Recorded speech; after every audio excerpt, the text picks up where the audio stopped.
Tenemos el gusto de recibir aquí en nuestros estudios a Javier González, gerente general de la Asociación de Diabéticos del Uruguay, y al licenciado en Diseño Industrial Pablo Piroto, que estuvieron participando de una muy buena conferencia con un público también muy importante en el Centro Unión de San Ramón, promovido por el Club de Leones.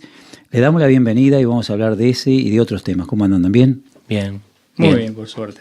¿Qué se llevan de San Ramón? De una noche muy especial, donde también allí Braulio Asanelli hizo lo suyo cantando y demostrando de que se puede, como también se habló mucho de alguien que está acá junto a nosotros y vamos a hablar también con él. ¿Qué se llevan ustedes dos? Repito lo mismo que dije, una interpelación, inspiración y uno no sabe después hasta dónde puede tratar de replicar todo este tipo de cosas, pero si la vida funciona a través de motivaciones y de impulsos, acá nos llevamos impulso. De una ciudad de 10.000 habitantes, que si aplicáramos el mismo porcentaje de participación de San Ramón, 10.000 y no sé, 150, 200 personas que habría hoy en la reunión, y lo aplicáramos a Montevideo, este tipo de reunión en Montevideo tendría que tener 5.000 personas, o algo por el estilo. Y eso no es fácil, como la diabetes, no es fácil. Tratar de comprometer y que la gente participe voluntariamente, por fuera de las características de mayor cercanía o proximidad humana que pueda haber en las distintas realidades departamentales. Obviamente que la diabetes necesita este tipo de expresión voluntaria. Diabetes, compromiso de todos. En ese compromiso, ¿cuál ha sido, digamos, el trabajo de la Asociación de Diabéticos? Y ADU se fundó en el año 51, es la primera asociación de diabetes de las Américas y la segunda más antigua del mundo. La antigüedad no te da chapita de nada, pero sí las acciones que vas haciendo durante esos años y el aprendizaje, sin lugar a dudas. Y en ese aprendizaje hay distintas etapas de todos los que tenemos la suerte de integrar o representar cualquier tipo de grupo humano, ¿no? En las cuales uno va madurando, y cuando digo uno no hablo de mí solamente, hablo de lo que es la cultura organizacional, de lo que son las organizaciones sin fines de lucro, que llega un momento que toman una dimensión que no es lo mismo en el mundo presente, en el actual, en un Uruguay globalizado, tarde pero globalizado, donde la participación de los grupos humanos está teniendo una prevalencia y una importancia importante, que no tienen la misma estructura que una organización, pero sí tienen quizás un calor y un entusiasmo que a veces a las organizaciones les cuesta mucho poder llevarlas adelante, ¿no? Yo siempre pongo el ejemplo, no están bien ni mal ninguna de las dos cosas. Lo cierto es que en un mundo, ahora tú lo presentabas a Pablo como diseñador industrial, ¿no? Y yo le diría, es emprendedor.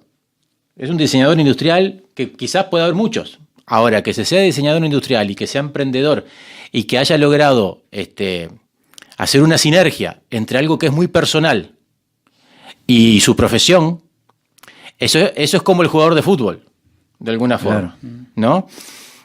O cualquier otro tipo de disciplina, o el artista, o lo que sea, que logra amar algo que lo vive tan intensamente y que después de sentirse bien, busca cómo poder transmitir o compartir esa sensación de bienestar que él siente por haber logrado algo personal y tratar de compartirlo.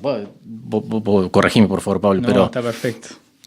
En ese tipo de realidad nos encuentra en un mundo globalizado donde se habla muchísimo de la economía colaborativa, ¿no? Todos estos nuevos emprendimientos que empiezan como economía colaborativa y muchos de ellos que después se transforman en grandes comercios, se inician con eso, con las ganas de un montón de personas que piensan parecido, que tienen necesidades similares y que dicen podemos hacerlo de una forma distinta. Lo cierto es que eso va tomando distintas dimensiones también. Llega un momento que la economía colaborativa del que se imaginó Uber se transformó en una empresa que cotizó en bolsa. Y el objeto inicial se transformó, ¿no?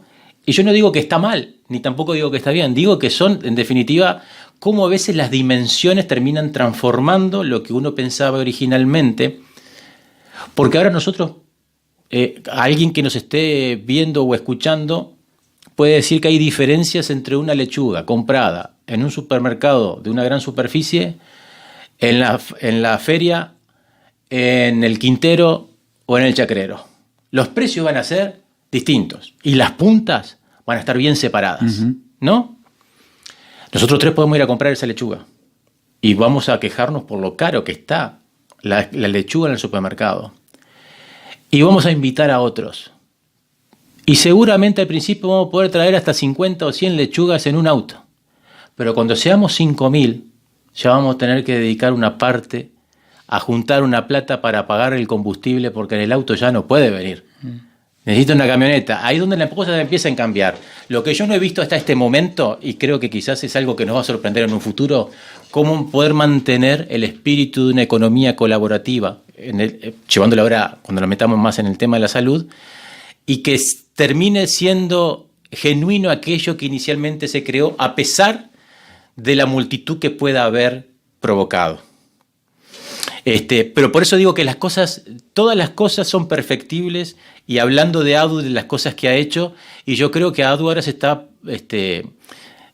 todos nos hemos animado a hacer más cosas.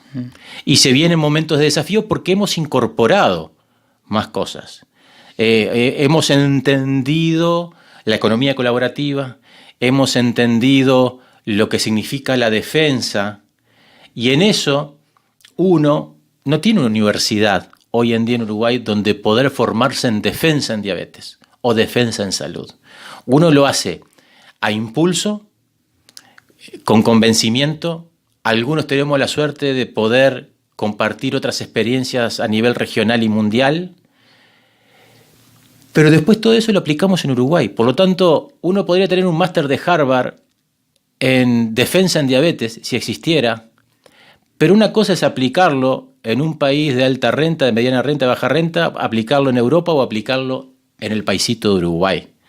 Todo eso tiene que crear un espacio y un momento que requiere una maduración. Y yo creo que estamos en eso. A mí me parece que, yo entiendo que los padres de los niños con diabetes, que Pablo Piroto, que mis conocidos, que mis amigos, que toda esa gente que he logrado y he tenido la suerte de poder construir y cultivar en esta cantidad de años que estoy en ADU, para cuando el problema se transforma en individual, las urgencias son para ahora. Claro. No son para dentro de un tiempo o para los tiempos de las instituciones. Pero creo que tiempo tienen las cosas, que todos nos ayudamos a poder aumentar la velocidad de las cosas que hacemos, y eso va a provocar que los cambios van a llegar más temprano que tarde. Más temprano que tarde van a llegar. Parece que están lejísimos, para algunos parece que puede ser hasta frustrante, pero vuelvo a repetir lo que dije hoy, en Braulio Azanelli y en Pablo Piroto está la demostración que es difícil, pero a pesar de eso no voy a dejar de intentar poder superar. Y voy a seguir persiguiendo mis sueños. Hay que lograr en todo este cambio que hacerse cargo de la diabetes, que comprometerse de la diabetes. Y que tratar de estar bien forme parte del sueño de las personas con diabetes. Exacto. También. Y que no la diabetes sea solamente una pesadilla para aquellos que hoy no están comprometidos. Javier, después vamos a seguir hablando quizás de políticas de futuro para prevenir esto y para fortalecer el trabajo de ustedes también, pero es bueno también darle participación a Pablo, que es un ejemplo, como decíamos hoy, pese a su juventud, comenzaste a los 13 años, tenía el problema, pero te jugaste por tu persona, ¿no? Exacto. Para defender lo tuyo, ¿no? Primeramente, sentirte de la mejor manera, recurriendo, digamos, al cuidado, ¿no? Y a la prevención. Él puso un ejemplo muy bien, Javier, del deportista, ¿no? El deportista tiene que cuidarse físicamente bien, alimentación sana, entrenamiento, para poder llegar a estar en el equipo titular, ¿no? Exacto. Y después llegar a una meta y poderse ganar el aprecio de todos. Y bueno, tú has seguido ese camino. Hay muchas cosas que me han puesto hoy en este lugar, digamos. En principio, una de las cosas que me gustaría destacar, que la comentó Javier en la conferencia, es la familia. Claro. Mi familia, con 13 años, fue la que me puso los pilares y me puso en el riel, y mi madre me machacó con el zapallito, con las verduritas, que yo en esa época, obviamente, no quería comer. Claro, ¿sí?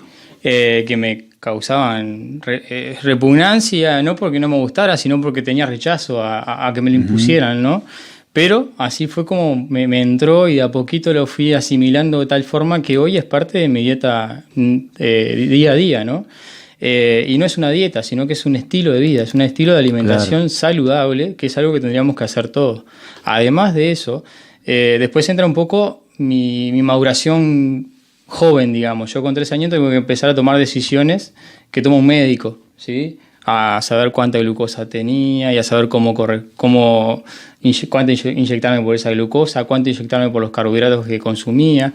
Y todo eso no fue de la noche a la mañana. Llevó muchos años, muchas pruebas, mucho error y muchas cosas que logré hacer yo en base a experimentar con mi propio cuerpo, de cómo se comportaba una manzana en mi organismo una vez que la ingería, cómo se comportaba el ejercicio, cómo se comportaba la insulina. Y esos son componentes que el diabético tiene que lograr de alguna forma entender muy bien.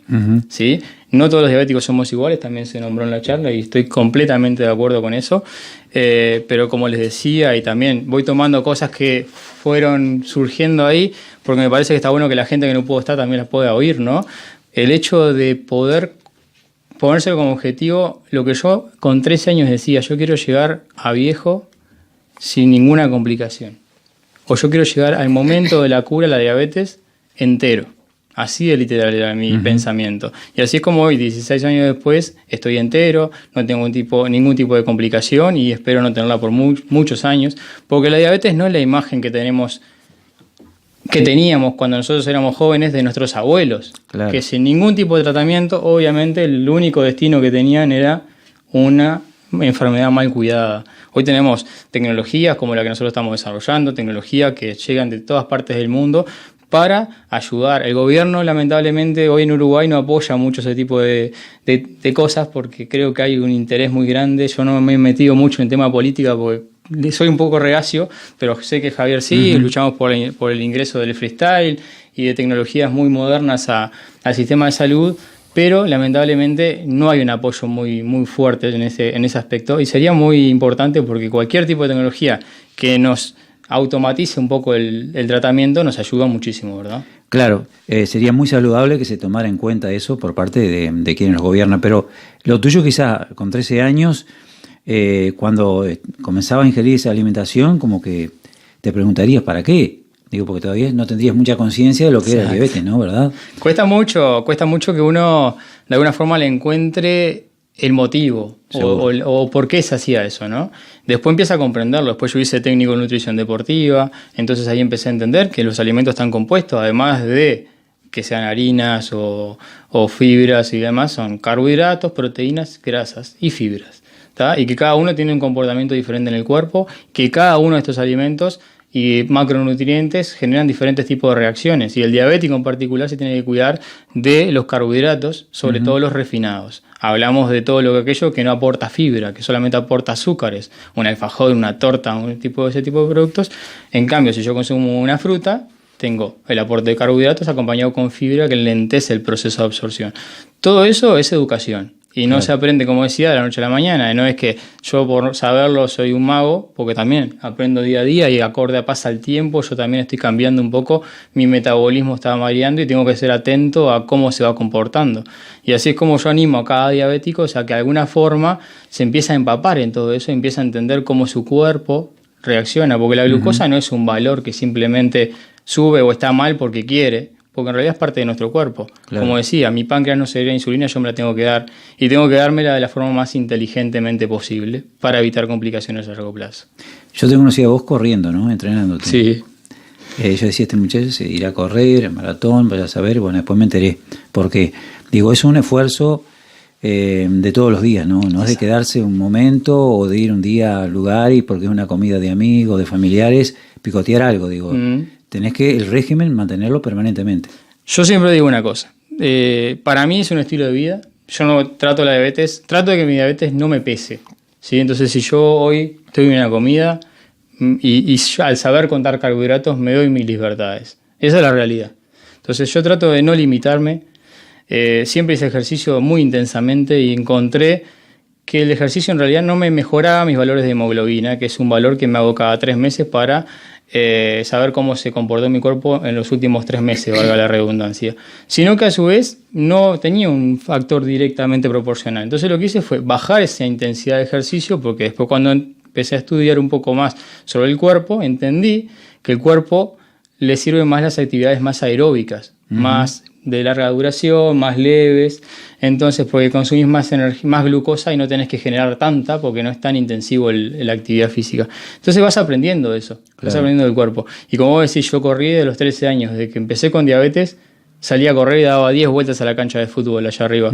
Y parece mentira, pero la diabetes me acercó a un estilo de vida mucho más saludable del que tenía, más allá de que con 13 años no decidía sobre mi estilo de vida en sí, ¿no? Hay tipos, ¿no? Diabetes, digo, para aquellos que no entendemos mucho, ¿qué tipo tenés tú?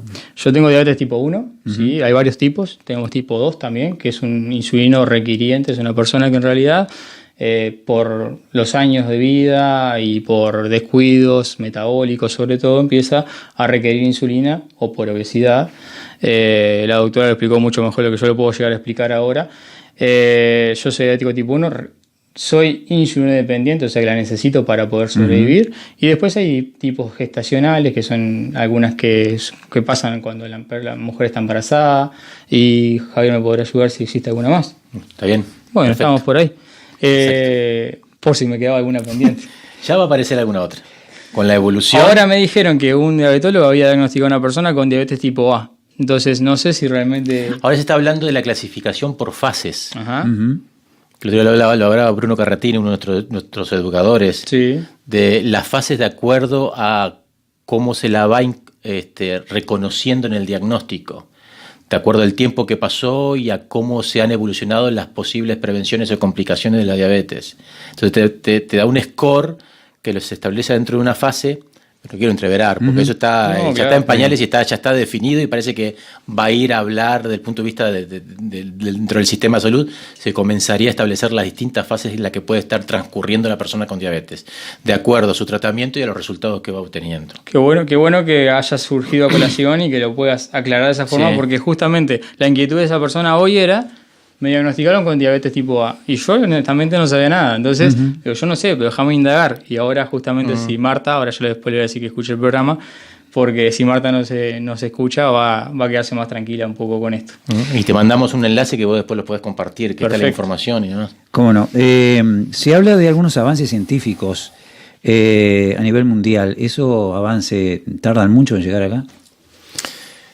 No sé cuánto tarda. Lo que sí podemos decir hoy en día, el otro día en estos trabajos que estamos haciendo de politizar la diabetes, tuvimos la suerte de estar acompañados por una doctora que es Andrea Peloche, con uno de los candidatos.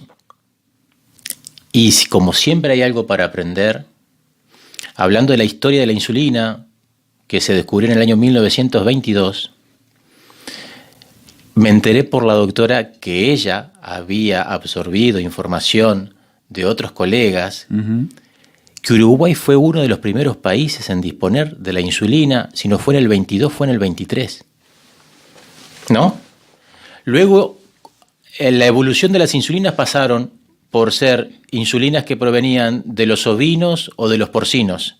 La insulina porcina, la insulina ovina.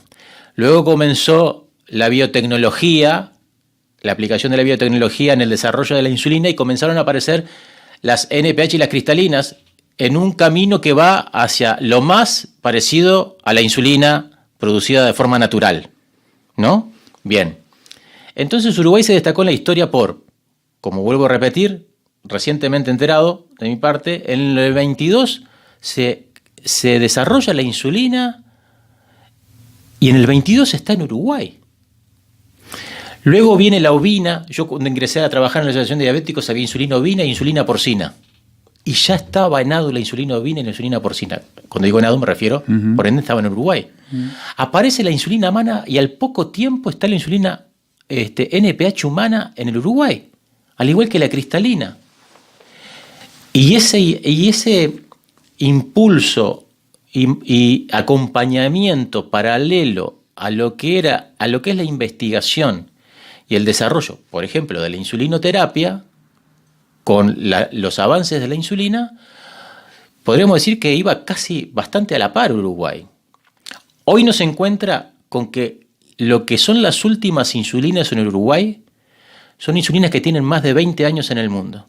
Y las últimas insulinas en el mundo, que hablamos de entre 5 y 10 años, aún no están en el Uruguay.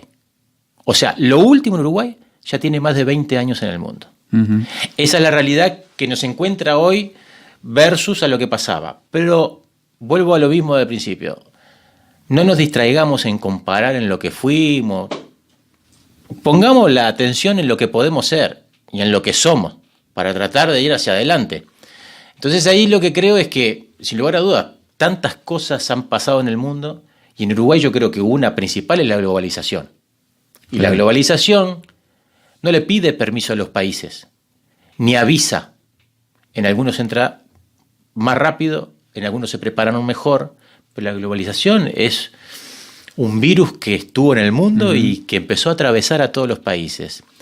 Y yo creo que eso también nos desarmó a nosotros. Yo tengo 50 años, no me considero un adulto mayor, pero sí tengo, creo, la suerte de lo que hoy se llama, yo tengo la suerte de poder comparar lo que es el Uruguay de hoy con el Uruguay cuando yo era niño y mirábamos lo que pasaba en Estados Unidos y soñábamos con que algún día algo de eso, desde un juguete a una televisión o a un electrodoméstico pudiera estar acá. Porque si teníamos algo parecido, nunca iba a ser igual a lo que era en esos países. Nunca iba a ser igual. Era inaccesible desde el punto de vista económico. Y ahora estamos en un 2019 donde todos sentimos que la accesibilidad tiene que ser total, para todo. O sea, nos ha embargado la inmediatez, la necesidad de tener, no sabemos para qué, pero la necesidad de tener.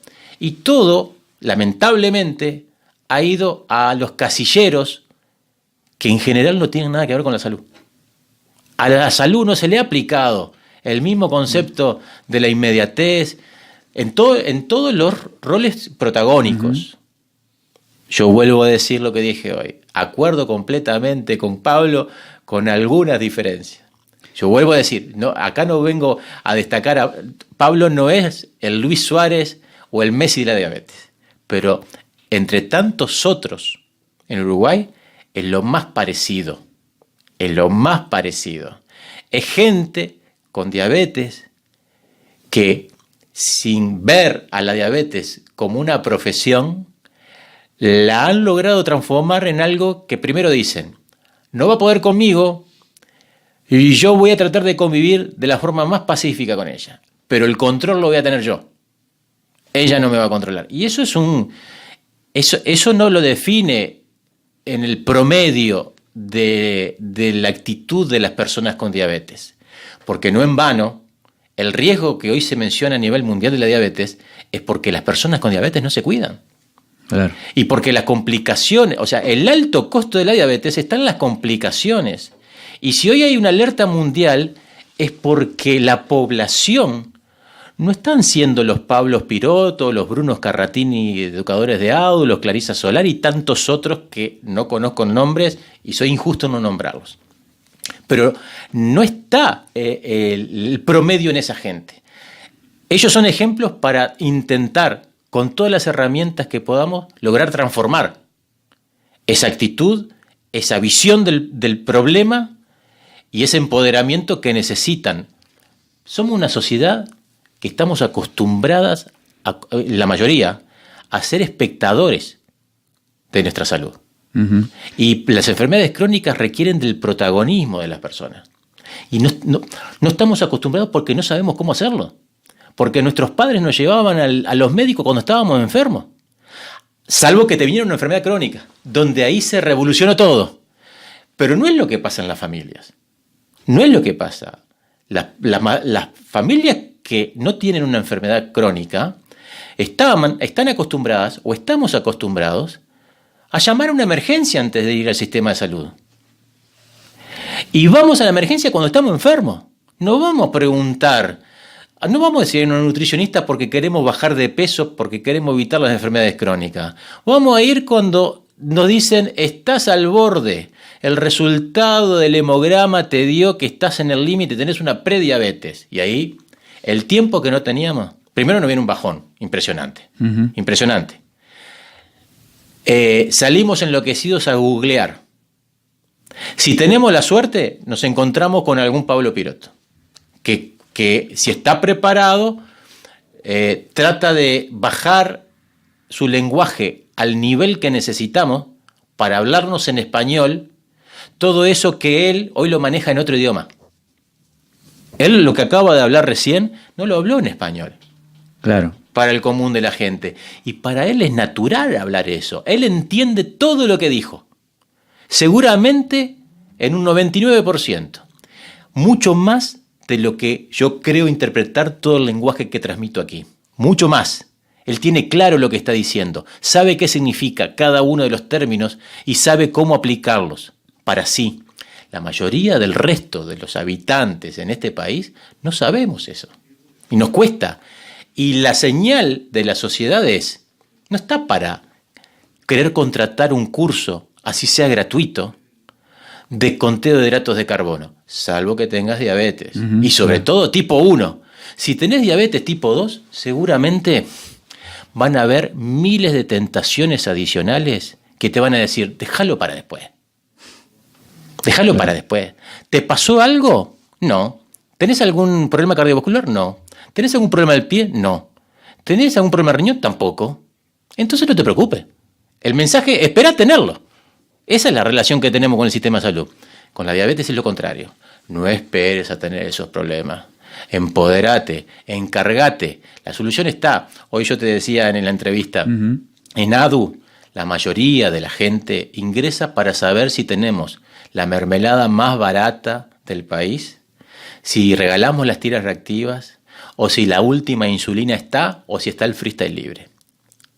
Cuando le demostramos que no podemos tener la mermelada más barata, la tenemos más barata que en la gran mayoría de los casos, pero no podemos competir con una gran superficie que compra 300 veces más que nosotros, porque ADU tampoco se creó para hacer una venta de insumos, y que lo otro tampoco está cerca de nuestras posibilidades de poder traerlo inmediatamente. ¿Y ustedes para qué están?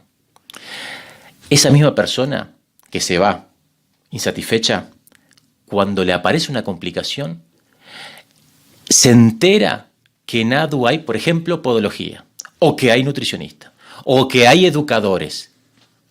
Pero estaban antes cuando fue a comprar la mermelada, pero no logró darle el valor necesario porque en la salud no encontramos valor al personal de salud.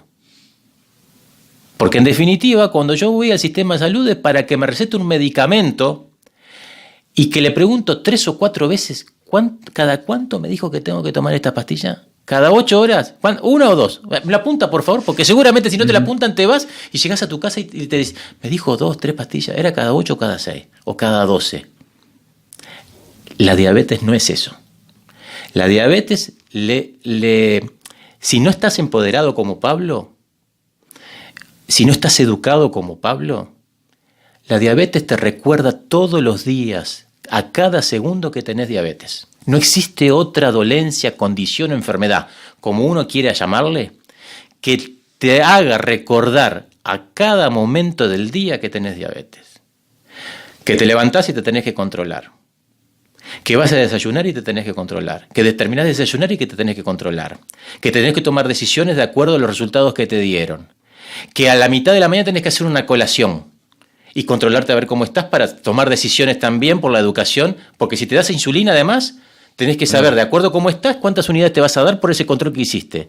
Que antes de almorzar te tenés que controlar. Que lo que vas a comer, tenés que saber lo que estás comiendo. Y saber lo que estás comiendo no es si es un churrasco con puré, con ensalada de tomate, lechuga y zanahoria. No, tenés que saber cuántos son los carbohidratos que tiene esa alimentación que conformó el plato que armaste. A partir de eso vas a tomar decisiones. Porque si estás haciendo la comida y estás comiendo lo que tenés que comer, Está todo bien, de alguna forma lo planificaste. Pero si estás en un lugar que no estabas preparado y tenés que comer algo que no deberías comer si estuvieras en tu casa, no vas a dejar de comer si tenés la preparación de Pablo. Pero vas a tener que saber qué tenés que modificar después ante ese desajuste, que por tener que comer no vas a evitar de hacerlo. Bien, no hay otra dolencia o condición dentro de las enfermedades crónicas que te haga recordar tantas veces al día que tenés diabetes. Creo que eso es lo que transforma a la sociedad civil organizada y a las personas con diabetes, no en Uruguay, en todo el mundo, en representantes de una enfermedad crónica no transmisible llamada diabetes, que tiene la mayor representación humana y social. No hay otra. No hay asociación de hipertensos, no hay asociación de cardiópatas, no hay asociación de personas con cáncer, no hay asociación de personas obesas que tenga el impulso y la participación directa que tienen las personas con diabetes. Javier, lo que tú decís revela un poco lo que ha hecho y el esfuerzo que ha hecho Pablo por allí. Hablamos a veces de lo último que salió científicamente y todo lo demás. Y todo ese control que tú decías que iba a hacer Pablo lo compactó, digamos, en una herramienta que es muy útil a la hora de hacer esas preguntas que tú hacías, ¿no? Contar un poco cómo surgió esa idea, cómo lo plasmaste en una realidad, Pablo. Sí, esta idea surge en realidad, por la falta de tecnología para apoyar al diabético que existe acá, primero que nada. Después yo, en mi experiencia como diabético, me pasaba que tenía que anotar todos los días cuánto tenía de glucosa de mañana, cuánto tenía de glucosa después de desayunar, todo eso, cuánto estaba comiendo. En su momento anotaba qué alimentos comía, ¿sí? Ahora ya los transformé y no son alimentos para mí, sino que son carbohidratos, claro. Que el que le interesa va a empezar a googlear y va a entender y le va a preguntar al nutricionista, quiero aprender esto que sabe Pablo para poder tomar el control de mi diabetes y a su vez cuánta insulina me inyecto. ¿Por qué todo esto? Porque es importante que el paciente con diabetes empiece a juntar estos valores. A mí me faltó el ejercicio. El ejercicio también entra en el combo de la ecuación, ¿sí? Tenemos glucosa, carbohidratos, insulina y ejercicio. Todo esto lo tenemos que bajar a tierra, ¿sí? No solamente en una hoja de papel que se la llevo a mi médico y que a veces le miento algún valor, porque con esa pauta, con esa hojita de valores, mi médico es capaz de ajustar mi dosis, es capaz de ajustar mi tratamiento a lo óptimo para mí, porque saben que si me doy demasiada insulina voy a tener una hipoglucemia, si me doy poca voy a vivir en hiperglucemia, y yo no quiero eso, yo quiero estar en mi valor base de rango que es entre 70 y 150, cada uno será muy personal con eso y sabrá elegirlo correctamente, en conjunto con su médico.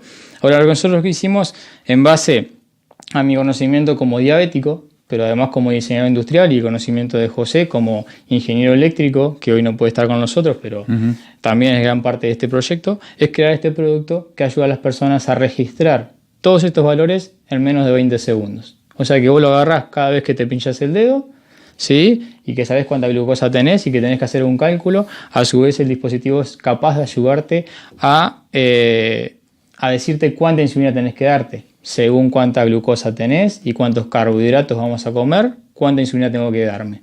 ¿Tá? Y básicamente es un producto pequeño que entra en la cartera donde llevamos todas las cosas diariamente, cosas que tenemos que cargar porque si somos insulina dependientes no nos queda otra, ¿sí?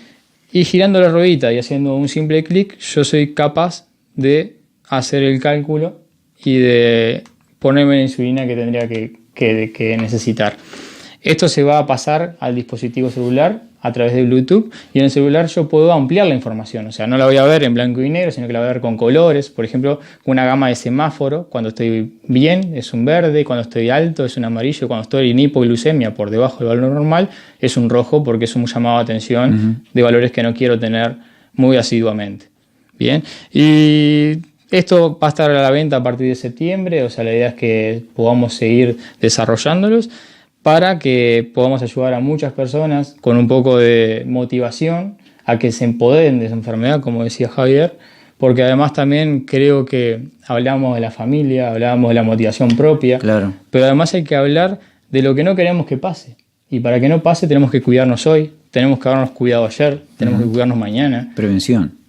Sí, pero cuando ya la tenés, es prevención de complicaciones, ¿no? Claro. Ya la tengo que lograr estar bien yo todos los días con mi glucemia lo más en rango posible, ¿sí? Ahora, si hablamos de personas que no la tienen aún, pero que tienen potencialidad de tenerla, como decía la diabetóloga hoy, por ciertas razones, bueno, esa persona sí tiene que empezar a cambiar sus hábitos, sobre todo nutricionales, cuidarse con las comidas, hacer actividad física y por sobre todas las cosas escuchar al cuerpo y ser responsables. Porque como les decía hoy, si yo tengo la sensación de que me está pasando algo malo, acá en el interior somos muy comunes de que le digo no voy al médico, porque si voy al médico seguramente me encuentren algo. Y no es así. Si yo voy hoy y estoy con principio de diabetes, va a ser más fácil de tratarla que si voy ya dentro de 2 años con una complicación. Claro. Con una amputación en el dedo, con cualquier tipo de patología, pérdida de la visión, lo que sea. Entonces seamos responsables. Y no solamente por nosotros, sino por nuestra familia. Porque no solamente yo sufro de diabetes, mi madre sufre de mi enfermedad, mi padre, y seguramente lo sufran más que yo. El entorno. Sí, y seguramente lo sufran más que yo, porque yo tengo el control.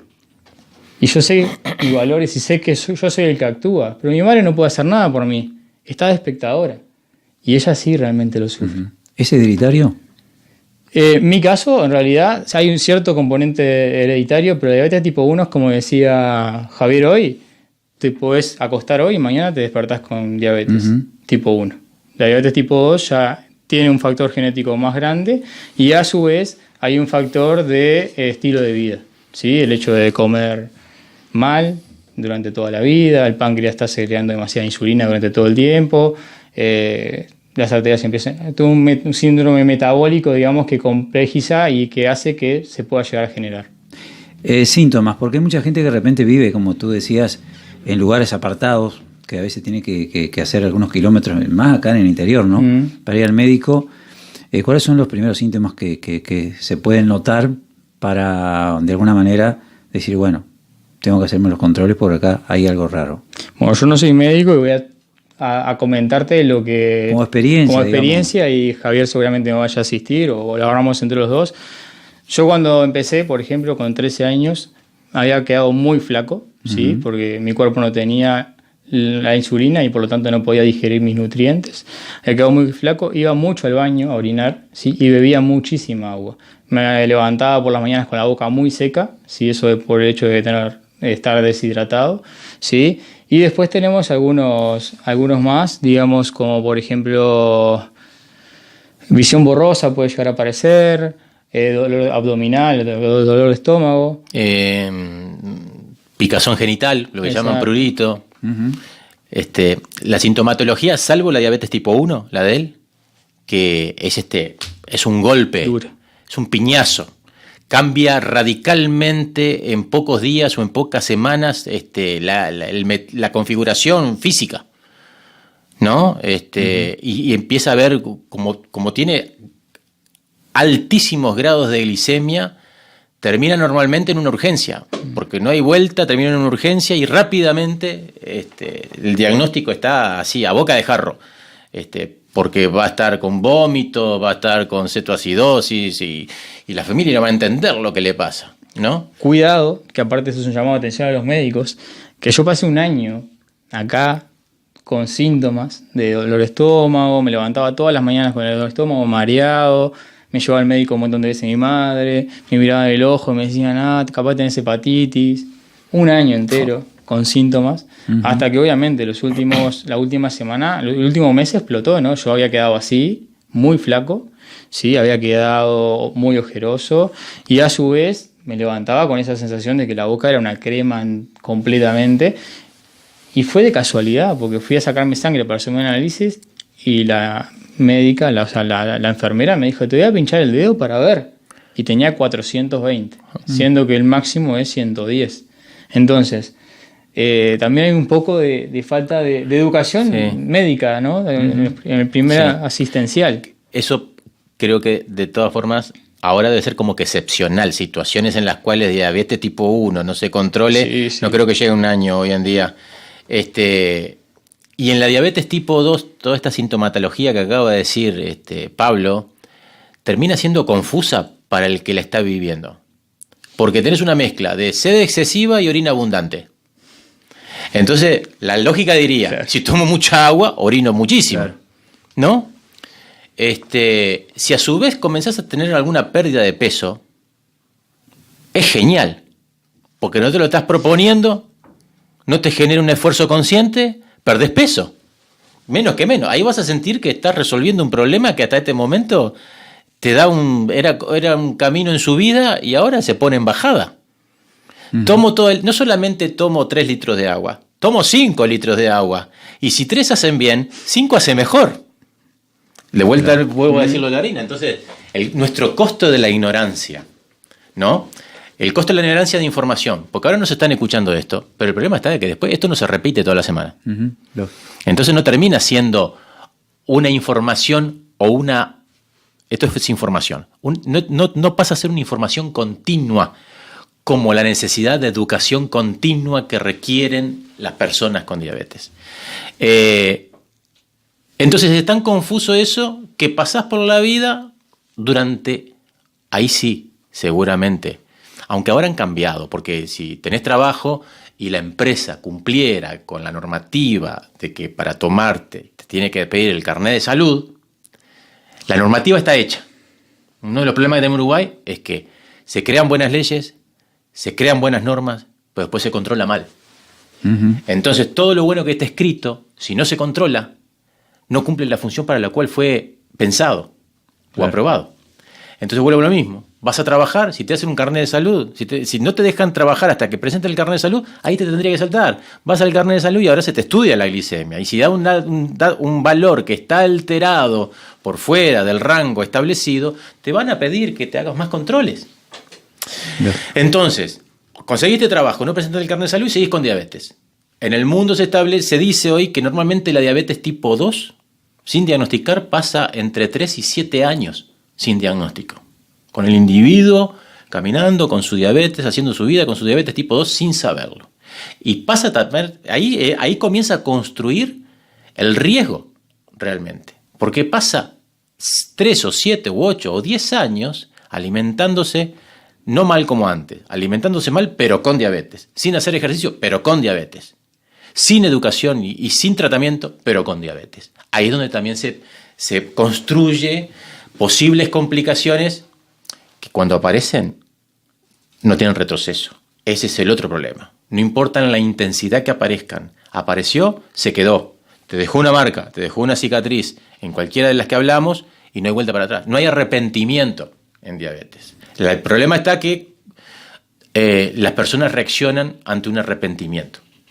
Exacto. Y no en la prevención.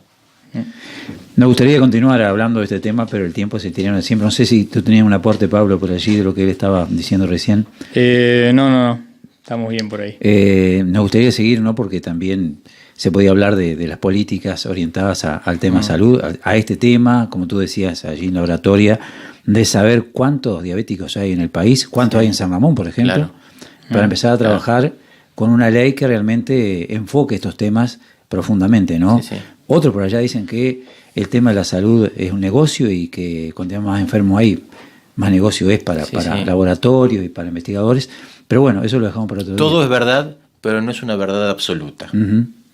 La culpa no la tienen los diabéticos solamente, la culpa no la tiene la industria farmacéutica solamente, la culpa no la tienen los gobiernos solamente.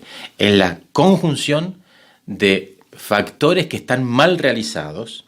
No podemos demonizar a todo cuando lo que acabamos de decir, que el empoderamiento de la persona con diabetes es la que le va a dar libertad e independencia. Después, si no tiene los tangibles para poder llevar adelante su tratamiento en los controles de la tecnología, en el aparatito de la insulina, o mañana en el Topsulin, si mañana resulta que sería bueno que lo tuvieran, ahí es donde hay que ir a reclamar.